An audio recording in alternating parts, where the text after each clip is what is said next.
North Korea में military parade की धूम और नारों के बीच इस अजीब माहौल में एक कम उम्र खातून अपनी हल्की सी मुस्कुराहट लिए खड़ी है।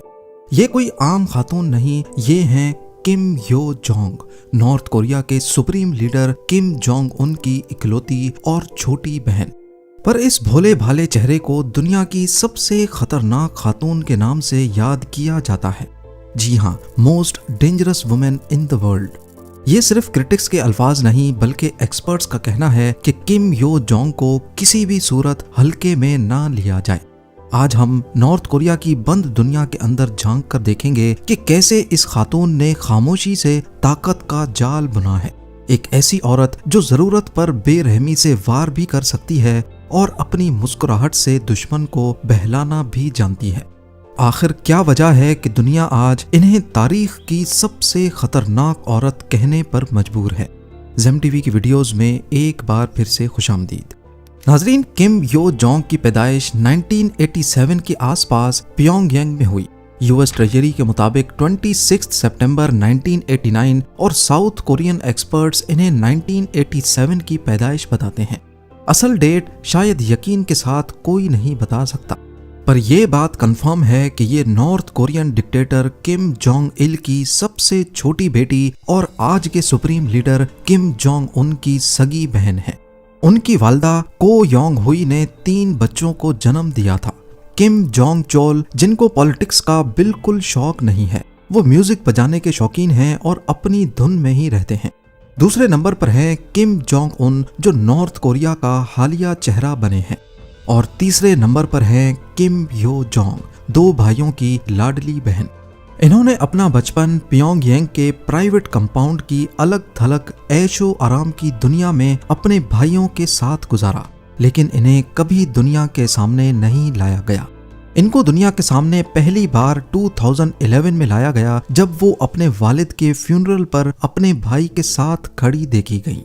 पहले तो इन्हें कोई नहीं जानता था, लेकिन ये इशारा समझने वालों के लिए काफी था कि अब वो पावर के इनर सर्कल में आ चुकी हैं।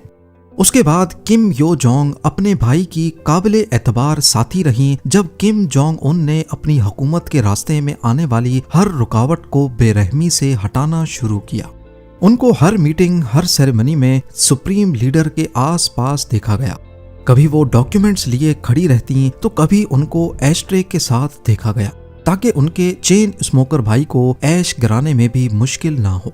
दुनिया इन्हें एक असिस्टेंट के तौर पर देख रही थी, एक ऐसी बहन जो सिर्फ भाई की मदद कर रही है, पर हकीकत इससे काफी ज्यादा खौफनाक थी। इस गठजोड़ की असल वजह जानने के लिए कुछ साल पीछे चलते हैं। 90s की दहाई में किम जोंग इल ने अपने बच्चों को यूरोप भेजा था ताकि वो वहां अच्छी एजुकेशन हासिल कर सकें। किम यो जोंग को 1996 में स्विट्जरलैंड के बर्न शहर के एक स्कूल में भेजा गया, जहां वो एक फर्जी नाम के साथ पढ़ती रही। कुछ अरसे बाद इनको ज्वाइन किया किम जोंग उन ने। अब दोनों बहन भाई एक ही स्कूल में पढ़ने लगे और दोनों फेक नाम के साथ रजिस्टर्ड थे। किम जोंग उन का फर्जी नाम पाक उन रखा गया, जबकि बहन किम यो जोंग पाक मी यांग के नाम से रजिस्टर्ड थी। स्विट्जरलैंड में ये आम कोरियन बच्चों के तौर पर जाने जाते थे, लेकिन असल हकीकत कुछ और ही थी। ये दोनों बहन भाई शहर के एक आम से अपार्टमेंट में रहते थे, पर इस अपार्टमेंट को नॉर्थ कोरियन ऑफिशियल्स हर वक्त मॉनिटर करते थे। इनके साथ रिश्तेदार भी रहते थे और अंडरकवर बॉडीगार्ड्स की एक टीम भी। किम जोंग उन के क्लासमेट्स ने बताया कि अपार्टमेंट में बास्केटबॉल प्लेयर्स की फोटोज लगी थी, जो कि शायद किम जोंग उन का शौक था। लेकिन किम यो जोंग को उस वक्त भी काफी हिफाजत में रखा जाता था। कई साल तक इन्होंने कोरियन बच्चों की एक्टिंग की, लेकिन असल में उनके पीछे पूरी स्टेट मशीनरी काम कर रही थी। 2000 में किम यो जोंग वापस नॉर्थ कोरिया आ गई। 2007 में उन्होंने प्योंगयांग की किम इल संग यूनिवर्सिटी से कंप्यूटर साइंस की डिग्री हासिल की और इसी साल गवर्नमेंट की वर्कर्स पार्टी में एक जूनियर ओहदा भी अपने नाम कर लिया। पहली बार इनको अपने वालिद के फ्यूनरल पे 2011 में देखा गया। उसके फौरन बाद 2012 में इनको नेशनल डिफेंस कमीशन में टूर मैनेजर के तौर पर चुना गया। ये कोई मामूली पोस्ट नहीं थी, इनके पास जिम्मेदारी थी अपने भाई के ट्रैवल की। किम जोंग उन को कहाँ जाना है, किस रूट से जाना है, कब जाना है और साथ में क्या क्या जाएगा, ये सब किम यो जोंग ही मैनेज करती थी जब वो सिर्फ 23 साल की थी। यहाँ तक कि किम जोंग उन की सिक्योरिटी को भी यही प्लान करती थी। 2014 में पहली बार नॉर्थ कोरियन मीडिया ने किम यो जोंग का नाम ऑफिशियली डिस्क्लोज किया जब उन्हें वर्कर्स पार्टी के प्रोपेगेंडा एंड एजिटेशन डिपार्टमेंट का वाइस डायरेक्टर बनाया गया। ये है तो एक मीडिया डिपार्टमेंट या फिर मीडिया विंग, लेकिन इसका असल काम प्रोपेगेंडा करना और यहाँ की आवाम को अपने लीडर के बारे में मुख्तलिफ नजरिया दिखाना है। 1 साल के अंदर अंदर वो खामोशी से इसी इदारे की असली मालिका बन गई। बेशक कागजों में कोई और बड़ा ऑफिसर था, लेकिन चलती सिर्फ किम योंग की ही थी। इनके पास प्रोपेगेंडा चीफ का ओहदा आ चुका था। नॉर्थ कोरिया जहां मर्दों का राज रहता है, वहां एक खातून का इतने बड़े ओहदे पर पहुंच जाना किसी मौजज़े से कम नहीं था। प्रोपेगेंडा मशीन की लगाम हाथ में लिए किम यो जोंग ने अपने भाई की पर्सनैलिटी को दादा किम इल संग की तरह मजबूत बनाने की कोशिश की। इस वक्त तक वो नॉर्थ कोरिया में जुल्म की उतनी ही जिम्मेदार थीं जितना किम जोंग उन थे, क्योंकि इनको नॉर्थ कोरिया में सुप्रीम लीडर से ज्यादा ताकतवर समझा जाने लगा।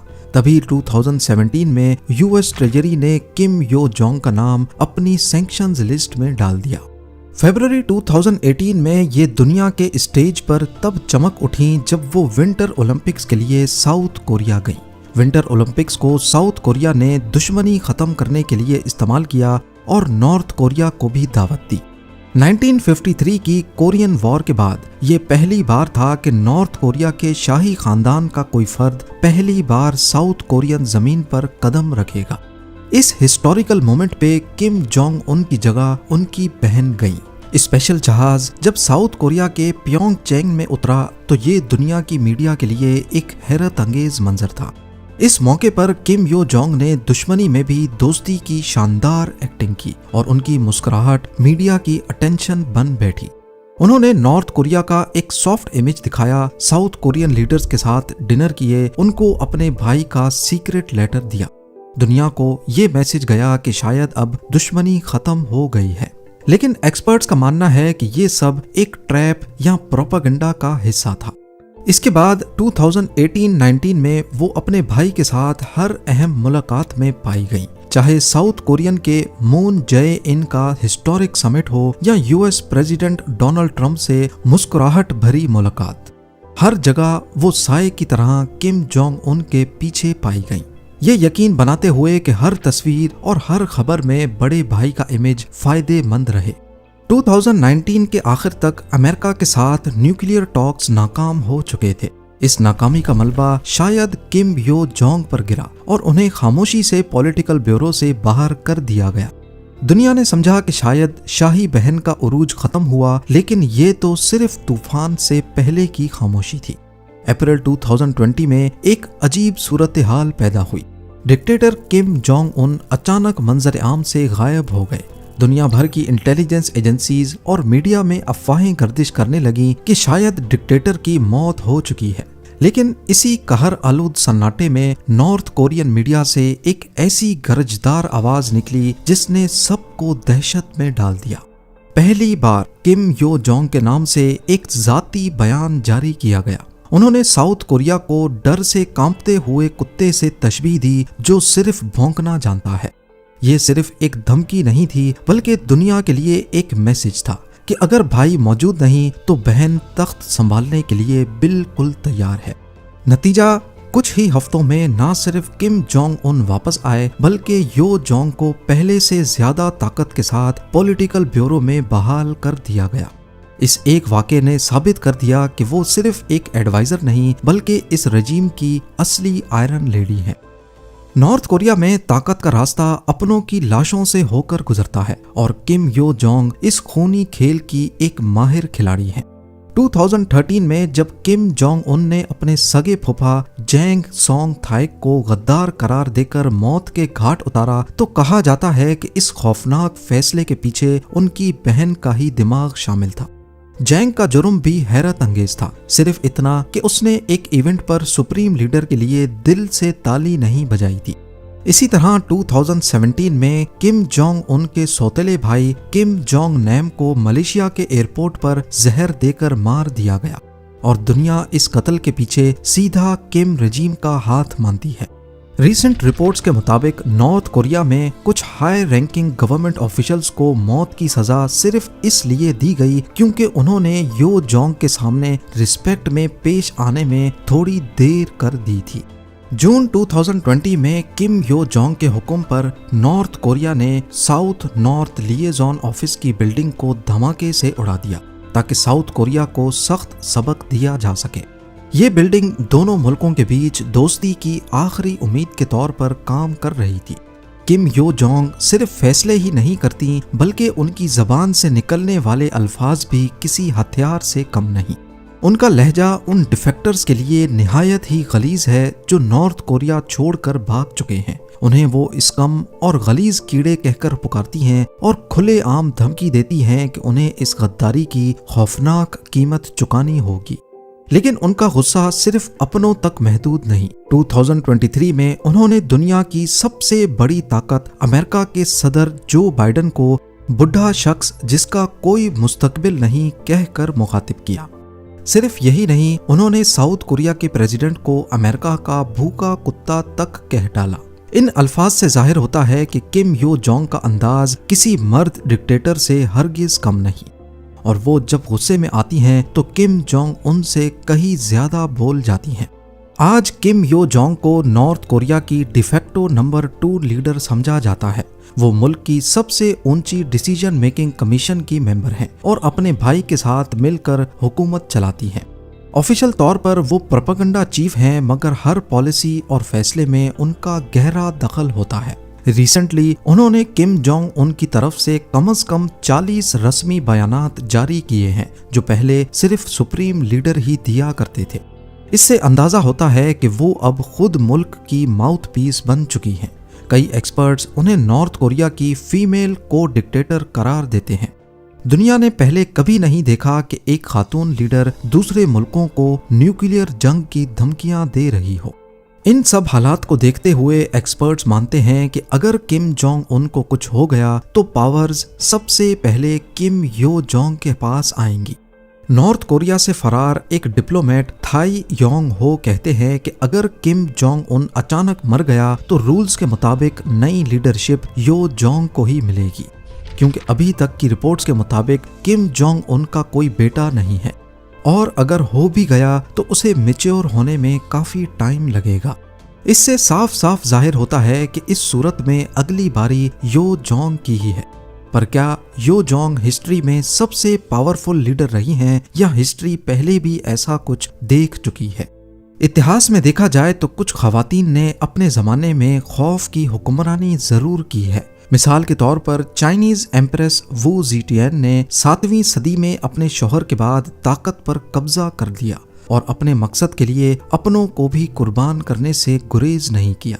यूरोप की क्वीन मैरी ट्यूडर ने छोटी सी बात पर अपने मुल्क में खून की नदियां बहा दी मगर इन पुरानी मलकाओं के पास ना न्यूक्लियर बटन था और ना ही ऐसी बंद सोसाइटी जहां कोई उनकी मर्जी के खिलाफ बोल भी ना सके।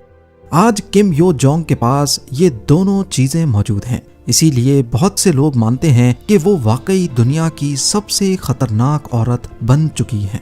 इन सब इंसिडेंट्स के बाद अगर अब भी कोई उनके औरत होने की वजह से उन्हें कमजोर समझता है तो वो उनकी सबसे बड़ी गलती है।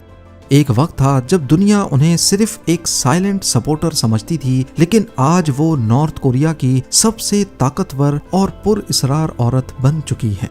सवाल ये नहीं है कि किम यो जोंग कितनी खतरनाक है, सवाल ये है कि अगर कल को किम जोंग उन मंजर से हट गए तो क्या दुनिया पहली मर्तबा एक लेडी डिक्टेटर का सामना करने के लिए तैयार है? एक ऐसी औरत जिसके एक इशारे पर बिल्डिंग्स राख हो जाती हैं, ऑफिशियल्स कत्ल हो जाते हैं और जिसका गुस्सा दुनिया के बड़े मुल्कों को हिलाने की ताकत रखता है। क्या किम यो जोंग अपने भाई से भी ज्यादा बेरहम साबित होंगी या फिर ये अभी सिर्फ एक खौफनाक कहानी का आगाज है? उम्मीद है जेम टीवी की ये वीडियो भी आप लोग भरपूर लाइक और शेयर करेंगे। आप लोगों के प्यार भरे कमेंट्स का बेहद शुक्रिया। मिलते हैं अगली शानदार वीडियो में।